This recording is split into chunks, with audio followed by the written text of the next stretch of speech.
Hi everyone, it's Don and I hope everyone had a fantastic holiday. Today I want to talk to you about the 10 things and my 10 favorite reasons of why I like to sail on smaller ships. And by smaller ships, I mean under 2,000 people, preferably around 1,500. And I'm going to give you my reasons right after this.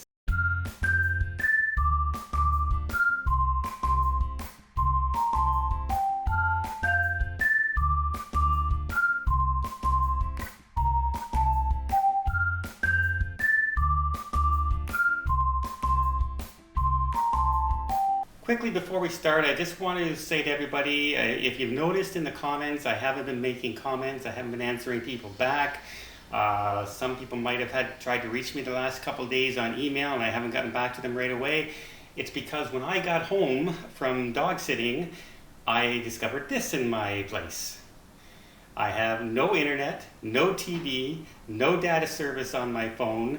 I am basically stranded as far as communications is concerned.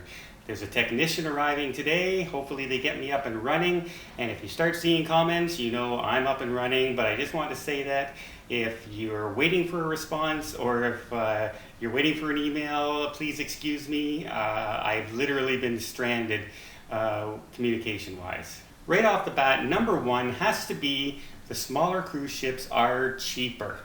They don't have as many bells and whistles, they have less things to maintain on the ship, so they can sell their cruises and their cabins a lot cheaper. So if you're looking for a nice, relaxing cruise at an affordable and as cheap a price as possible, then a smaller ship is what you should be looking for.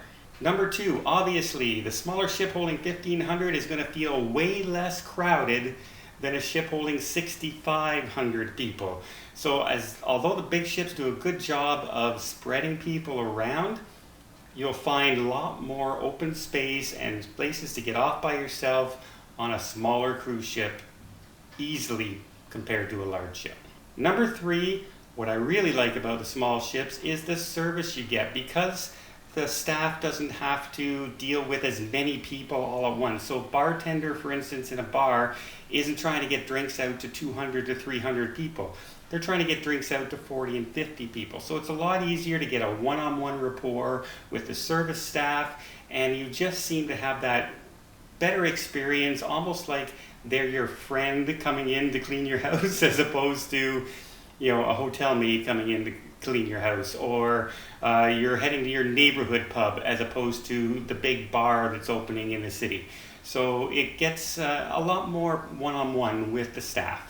Number four, it's a lot easier to meet people on a smaller ship and make long-time friends. I meet people on every cruise I'm on, and we always end up heading to shows together, shore excursions together, dining together, just sitting around by the pool and talking, meeting in a bar, watching movies.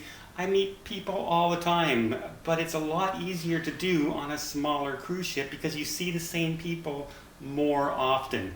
So if you see people doing the same itineraries and the same kind of activities you do on the ship, it's a lot easier to strike up conversations with them and you have something in common. Number five, it's a lot less time to get around the ship. On some of these large ships, it can take you 15 minutes to get from one location to another.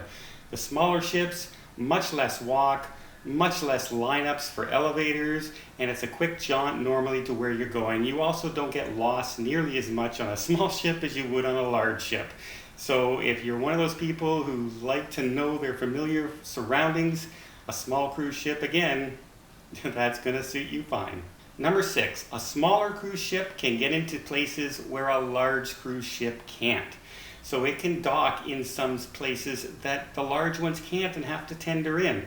So that can make your cruise alone seem more relaxing.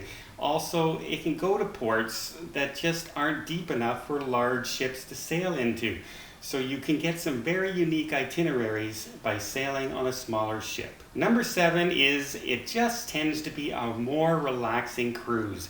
You're not on the go as much as you are on the larger ships. On the larger ships, you want to head, I want to see people doing the flow rider. I want to experience the bumper cars. I want to go see the ice show. I want to see the aqua show. I want to see the stage. You're going, all while trying to do shore excursions at the same time. Smaller cruises, it's about the destination you're going to and relaxing on board. far less activities to do. You just more or less soak in the atmosphere and just, it's a relax cruise. Number 8, all the ships being built nowadays tend to be the large ships, 4,000 passengers and up. There's very few being built under that. So when you get on board a ship that only holds about 1,500 people, generally it's an older ship. Now they've been refurbished, they're well maintained, they're clean, but they were designed in a different era. And that era gives you larger staterooms. It tends to be the smaller ships have larger staterooms than the big ships do nowadays because of all the expense and all the activities and the innovations they put on some of these large ships. They have to make a lot of room to hold as many people as possible to make it worthwhile.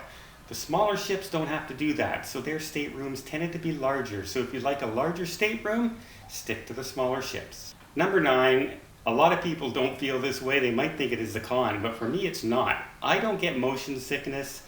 I don't get seasick. I don't get sick on roller coasters.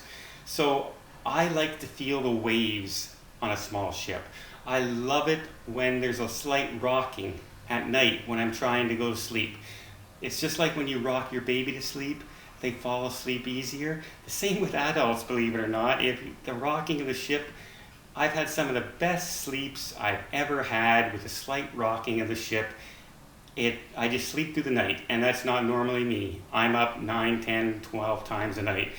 And yeah, I just sleep like a baby when I'm on a smaller cruise ship because I love the feel of the waves. You feel like you're on an ocean. What's the point of going on the ocean if you don't know you're on the ocean? So I like the motion of a small ship. Finally, number 10, what I really like about the small ship is it feels like it's a home away from home. You don't feel the hustle, the bustle. You feel like you're going to a familiar area. You got your regular restaurants, you meet some friends, you get together for a drink, you sit by the pool. It feels more of a home atmosphere, like you're just there to unwind, you're just there to enjoy the cruise. You don't have to feel like you have to do things all the time. It's not like you're going to a luxury resort like the large ships feel. The smaller ships feel like you're just going to your second home. So those 10 things I like about the smaller ships. If you like this video, please give it a thumbs up. You want to see more tips, more tricks, more travel vlogs from around the world, please hit that subscribe button. And yeah, this week I've been looking into that transatlantic cruise this September, and I'm just this close to clicking that buy button, so I'll keep you informed with that. Until next time, have yourself a safe and a great vacation.